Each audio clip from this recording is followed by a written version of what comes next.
Bien, bonjour à tous et à toutes. Je souris parce que effectivement j'ai le caméraman qui me fait rire. Je reviens vers vous. Alors vous voyez, des fois je fais pas de vidéo pendant un mois, 2 mois, pendant un an, comme c'était le cas l'année dernière. Et là, il y a des événements qui se produisent, qui se succèdent. Et donc j'ai placé hier la vidéo de Julien. Alors encore une fois, hein, Julien, on se connaît pas plus que ça, c'est-à-dire qu'on s'est connus dans le cadre de cette affaire Vouho, hein, je dis bien Vouho et pas du Rocher, parce que le Rocher, je connais absolument rien à cette affaire et je veux rien connaître puisque c'est pas mon affaire, encore une fois. Moi j'ai déjà l'affaire Juncker sur le dos, ça me suffit largement. Et justement d'ailleurs, hein, Franck Vouho était chargé de cette affaire Juncker dans laquelle j'ai porté plainte en 2014 et Monsieur Vouho rendra ensuite, un an plus tard, une fin de non-recevoir, une irrecevabilité au motif que c'était trop confus, que ça venait du Luxembourg. Donc je ne vais pas qualifier ici pénalement ce qu'il a fait. Enfin si, c'était d'abord un déni de justice, donc j'avais porté plainte, donc voilà, je l'ai fait, hein, ce que j'ai dit dans la première vidéo, je le confirme. J'ai porté plainte contre Franck Vouho auprès donc, du parquet de Sarreguemines, dans un premier temps. Cette plainte a été rejetée, hein, parce que forcément, il était devenu juge d'instruction dans ce parquet pendant un certain nombre d'années, hein, puisqu'il est resté, je crois, 4 ou 5 ans, enfin un peu plus, j'en sais rien. Donc voilà, on l'a laissé, il ne pouvait pas porter plainte, je pouvais porter plainte contre lui, mais en tout cas, M. Olivier Glady, qui était à l'époque procureur adjoint, a décidé de, tout simplement, classer ma plainte.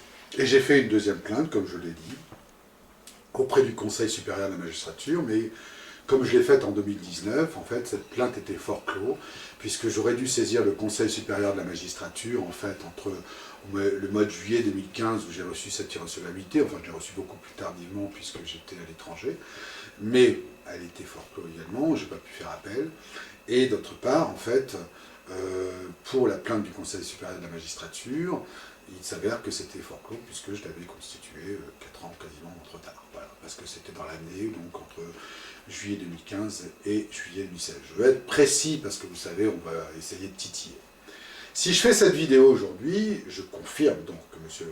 Vouho faisait l'objet de 2 plaintes, il fait l'objet de plus de plaintes aujourd'hui, puisque suite à cette mise en examen au mois de juillet 2022, où j'étais interrogé par la police, j'ai confirmé mes dires, et j'ai même définitivement parler de corruption, puisqu'au départ je parlais de déni de justice, je trouvais ça très curieux qu'ils ne trouvent rien, je ne vais pas réexpliquer les moyens techniques qui n'ont pas été mis à jour, donc ça veut dire qu'ils n'ont pas voulu faire sortir la vérité.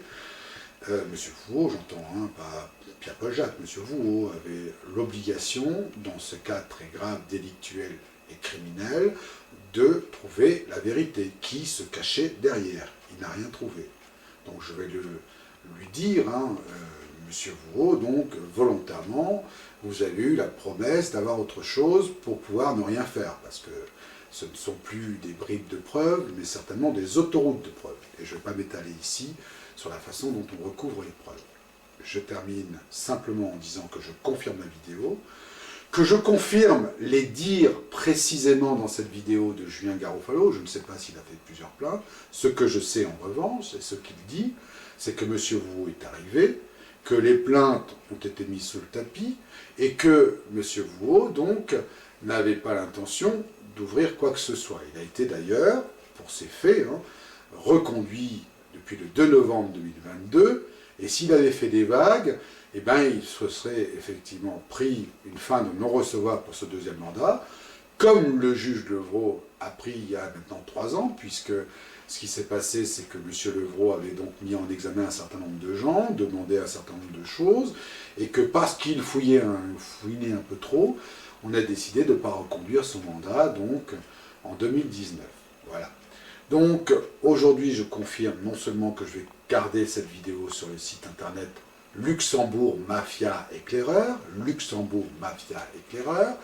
Je confirme également que j'ai laissé donc cette vidéo, mais que j'ai également positionné la vidéo de Julien Garofalo, qui a donc été interrogé au mois d'octobre dernier par complément d'enquête. Monsieur Garofalo, qui est pas idiot, a simplement demandé comment ils avaient su qu'il avait été mis en examen, tout comme moi, et je le répète, dans le cadre de cette vidéo contre Franck Vouho, d'accord, pas sur les faits du Rocher, je répète, c'est contre Franck Vouaud. Donc cette vidéo, encore une fois, elle restera, mais en plus, Julien Garofalo a dit que M. Vouaud donc, allait faire ce qu'il a fait. Et ce qui est donc pertinent, c'est que les journalistes ne se sont pas penchés avant sur le dossier du Rocher, mais bien en octobre 2022, donc 2 mois après cette mise en examen. Donc d'où vient cette information? On ne l'a pas su.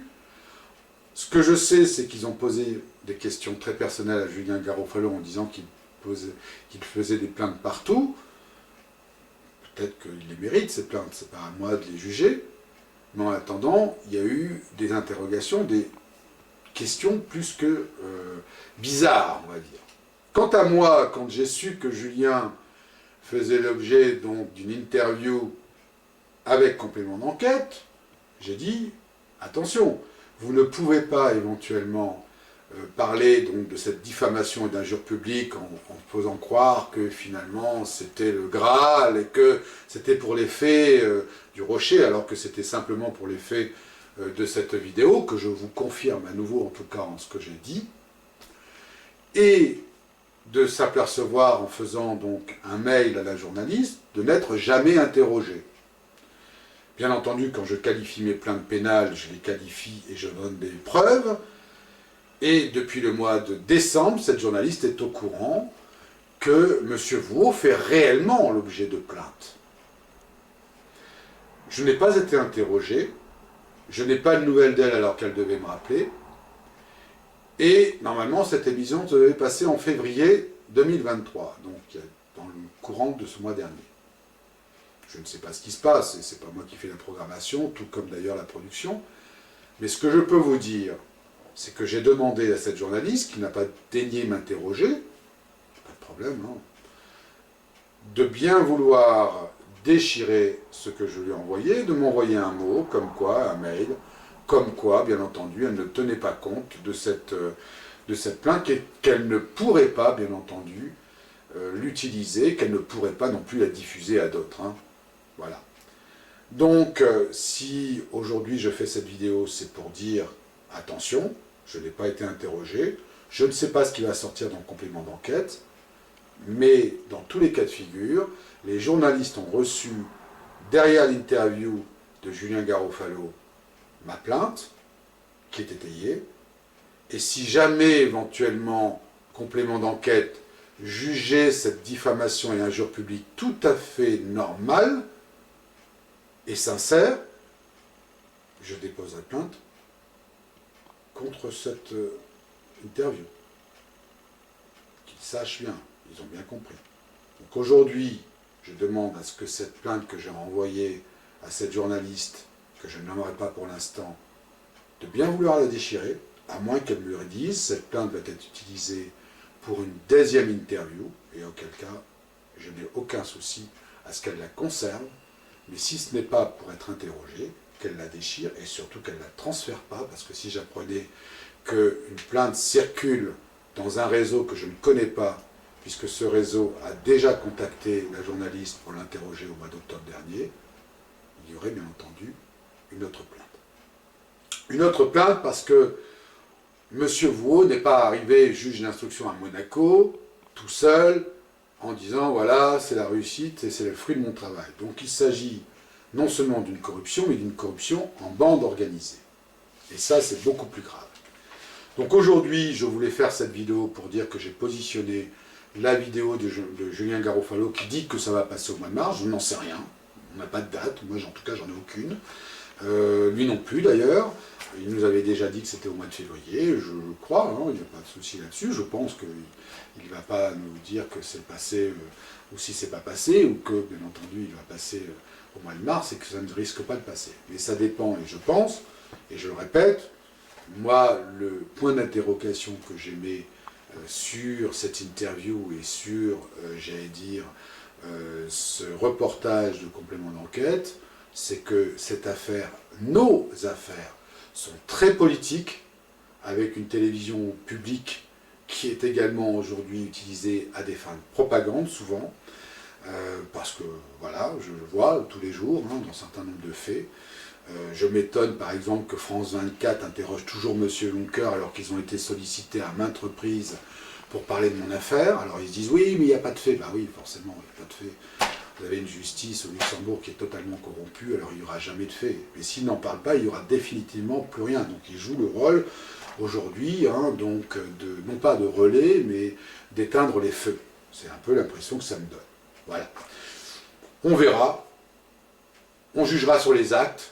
Ce que je peux vous dire, c'est que la vidéo pour laquelle on est mis en examen, elle est sincère, elle est réelle, et je la garderai tant que je ne serai pas condamné. Et à mon avis, je ne serai pas condamné.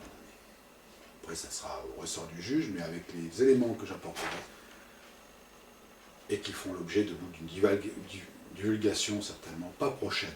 On n'attend pas éventuellement les jugements, on va respecter la procédure, on va enfin respecter la procédure, j'espère, et on va prendre le temps qu'il faudra pour justement donc nous laver de cette plainte dilatoire et de cette dénonciation calomnieuse à mon encontre, certainement peut-être en tout cas à celle de Julien, je ne connais pas les éléments qu'il a en main, en tout cas à mon encontre, c'est sûr. Et je vous souhaite à tous une excellente journée. Merci de m'avoir